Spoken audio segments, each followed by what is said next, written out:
This is my introduction to a short commentary track I made, about 5 minutes long, from the film Love Letter, the first one featured in this set, KINUYO Tanaka Directs, from the Eclipse series from the Criterion Collection. I've been digging into these films. I love the Eclipse series. I do a podcast about them. I'm going to be talking about Love Letter and The Moon Has Risen in the very near future, and a first of 3 episodes where we plan to cover all the movies in this set. So this commentary track is basically a 5 minute sequence about roughly just short of the middle of the film, where we meet a character named Raikichi. He is a man who has been yearning for a missing lover, a woman that he used to have very strong feelings for, but he's lost touch with, and he's been wandering around the city looking to see if he could maybe spot her again so that they could reconnect. He has some very idealistic concepts of who she is, who she was, and doesn't really know what she's been up to in the years where he was off serving in the Japanese military. He happened to survive the rigors and pressures of World War II. Now he's back. He's fallen on some hard times, but he's hoping that he could maybe resurrect this relationship if he can only find her and find out what she's been up to during these years. And so this sequence is basically going to introduce you to those characters. But before I get to that, I just want to kind of make a couple comments. The character Masayuki Mori, the actor I should say, who played Raikichi, was also in this film Ugetsu, where his character Genjuro, a potter who was very driven by business, greed, and ambition, basically made some foolish choices that cost them quite a bit when their town was raided by, marauding bandits in the middle of a war. It's interesting that this same character who played a man married to Kinyo Tanaka's character in Ugetsu is now acting for his co-lead actress at a film that was made earlier in the year 1953. So let's get into the commentary track and I'll talk you through what happens from there. In this scene, Rikichi, the man standing, has just heard a woman, while he's been hidden behind a curtain, speaking who he thinks might be Michiko, the woman he's loved for many years, going back to their childhood, and has been looking for since he returned to Tokyo after serving his time in the Japanese military, one of those survivors. Against the odds, he's made it back. And now he's just gotten a few tips as to where she might have been, what she was wearing. And here he goes out into the street, into this very busy, populous part of Tokyo, where there's just a lot of foot traffic, a lot of people going in all different directions. And I'm not for sure on this, but I believe this is the famous Shibuya crossing, circa 1953. This film was released in December of that year, so this was probably shot during the summer of 53. And you just see all the traffic. And the Shibuya crossing, if you're not familiar, is one of the great intersections of the world. It's comparable in some ways to Times Square or Piccadilly Circus, a real crossroads of humanity.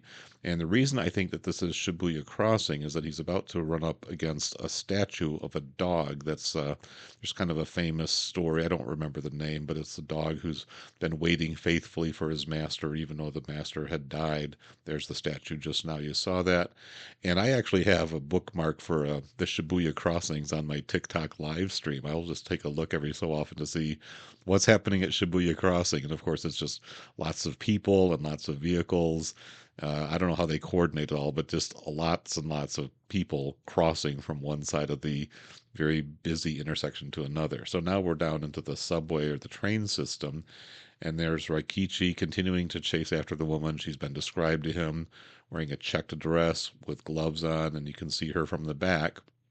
As he approaches, we see these foot shots. There were a fair number of these types of shots in Kurosawa's Stray Dog. I did a clip of that a little while ago, just kind of a way of conveying confusion, uncertainty, which direction do I go?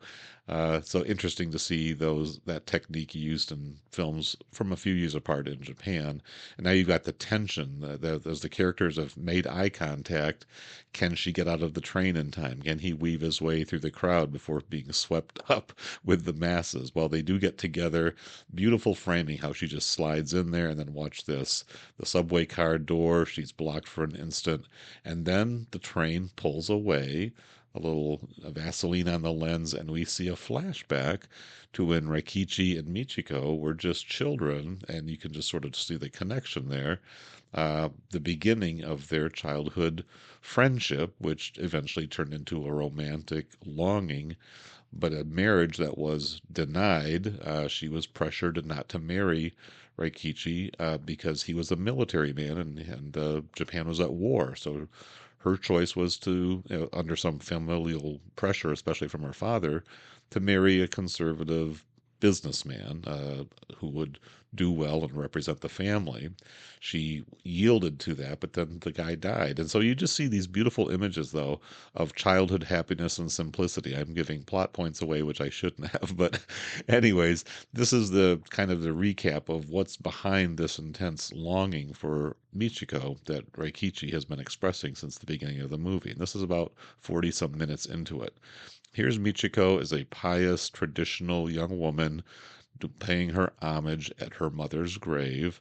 And here's a neighbor who knows her, and they have a little bit of conversation, a little interaction here to kind of advance the plot, and also just to let us know a little bit more about some of the things that Michiko is having to deal with in her young adult years, her late teen, her formative years, that kind of fed into her decision of who to marry and who to not marry. And of course, from here, things got a lot rougher. There's a lot more movie to be gotten through for each of these characters. But I just want to kind of give you a little sample of this beautiful sequence as we see these, outdoor exteriors, this graveyard with a great view across the river. And just, again, establishing the character of Michiko as the woman that Reikichi has remembered and loved all these years, though he now has some issues to resolve as her path through life has actually led her to some compromises that she's had to make in order to survive in her relationships with not only other men but American soldiers.